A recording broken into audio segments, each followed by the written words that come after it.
x squared plus 7x plus 12 is equal to 0. We have to solve for x in these situations. Now, we're going to break them down into steps, right? The first step, the first thing you do is to find numbers that you would multiply to give you plus 12, and you have to add those numbers to give you plus 7, all right? You have to add them to give you plus 7. Now, in an orderly form, 1, 2, 3, 4, 5, 6. Now, 1 times 12 gives us 12. 2 times 6 gives us 12. 3 times 4 gives us 12.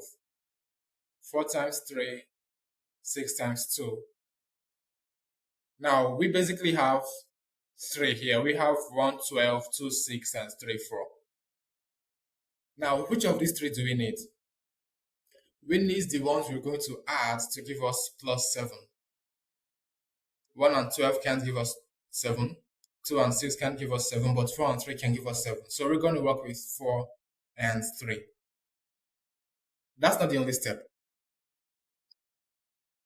We need, we're looking for a sign. The sign is plus. Now, there are 2 ways we can get plus. I can get plus by doing plus and plus, or by doing minus and minus. So our answer is either going to be plus 4 and plus 3, or minus 4 and minus 3. Okay? Both of these would give us plus 12 when we multiply them. However, only one of these would give us plus 7 when we add them. Minus 4 plus minus 3 is minus 7. That's not what we need. Plus 4 and plus 3 gives us plus 7. That's what we need. So, we are working with plus 4 and plus 3. And what to do at this point? You're basically going to do this. This is x squared, right? So you're going to write x, and you're going to write another x. X plus 4, you put plus 4 here. Plus 3, you put plus 3 here. Okay? X plus 4 and x plus 3 equals 0. Now this means x plus 4 equals 0. It also means x plus 3 equals 0. At this point, what we want to do, we want to get rid of this so that only x remains here, because we want to get a situation where x equals to something. We want to know what that something is. To know what that something is, we need to get rid of anything that is not x. Get rid of this plus 4. What will cancel plus 4? What are we going to add to plus 4 to cancel it? To cancel it off? Minus 4. So we're going to say x plus 4 minus 4 is equals to 0. Whatever we do here, we need to do here to keep the result consistent. These are 2 fingers and 2 fingers. If I add 1 finger here, I must add 1 finger here to keep things consistent. If I take away 1, I must take away 1. So if I put minus 4 here, I'm going to put minus 4 here. So this becomes x equals, plus 4 cancels minus 4. X equals 0 minus 4. This is minus 4. So x equals minus 4. Apart from x being minus 4, x plus 3 equals 0. This becomes x plus 3 minus 3 equals 0 minus 3. Plus 3 cancels minus 3. X equals minus 3. So x equals minus 4 or minus 3.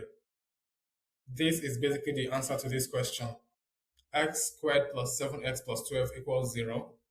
X is minus 4 or minus 3. When we replace this x with minus 4, we're going to get 0. When we replace this x with minus 3, we're also going to get 0. So that's how to solve this kind of math question. Here is another question. X squared plus x minus 20 equals 0. Remember the first step? We need to find a number, 2 numbers that are factors of 20. They must multiply themselves to give us minus 20, right? They must multiply themselves to give us minus 20, and they must add themselves to give us plus x, that is plus 1. So we're looking for 2 numbers that multiply to give us minus 20 and add to give us plus 1. Now let's list out all the factors of 20. 1, 2, 3, 4, 5, and so on and so forth. Now 1 times 20 gives us 20. 2 and 10 gives us 20. 3 does not neatly multiply to 20. 4 times 5 gives us 20. 5 times 4 gives us 20. So these are all the factors of 20. Now we're also looking for something else. We're looking for negative. We're looking for signs we're going to gather, join to give us negative. Now, when we're looking for a negative sign, you need to know that positive and negative gives us negative. Negative and positive also gives us negative. So these two would give us negative. Now, what number are we settling with? We have 1 and 20, 2 and 10, 4 and 5, 5 and 4. We can't go with 1 and 20. 1 and 20 can't give us 1. 2 and 10 can't give us 1. The only option is 4 and 5 and 5 and 4. Let's pick 4 and 5. So our answer is either going to be this or this. Positive 4 and negative 5 or negative 4 and positive 5. Both of these two would multiply to give us negative 20, but only one of them would give us positive 1 plus 1. And the only one that gives us plus 1 is minus 4 and plus 5. So what this will amount to is x minus 4, x plus 5 equals 0. All right. Now, from this point, moving on, it's easy to say that x equals 4 or minus 5, right? When we do what we did in our heads, x minus 4 equals 0, x minus 4 plus 4 equals 0 plus 4. Minus 4 cancels plus 4, x equals plus 4. X plus 5 equals 0, x plus 5 minus 5 equals 0 minus 5. Now, let's quickly review this. What did we do here? Remember the first step. The first step is to find out the numbers you're looking for. You're looking for factors of negative 20, but those factors must add to give you a positive 1, plus 1. This means that you're looking for numbers that you will multiply to give you 20, but the signs behind those numbers must also multiply to give you negative. As you can see from this chart, positive and positive gives us a positive, negative and negative gives us a positive. Positive and negative gives us a negative, negative and positive gives us a negative. So the only two signs that combine to give us negatives are positive and negative or negative and positive. Now we're going to write them.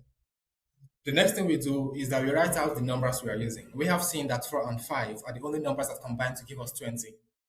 So plus 4 minus 5 gives us minus 20. Minus 4 plus 5 gives us minus 20. 4 and 5 gives us 20, plus and minus, or minus and plus gives us minus. So either of these two would give us minus 20, but only one of these two would give us plus 1. And that is plus 5 minus 4 gives us plus 1.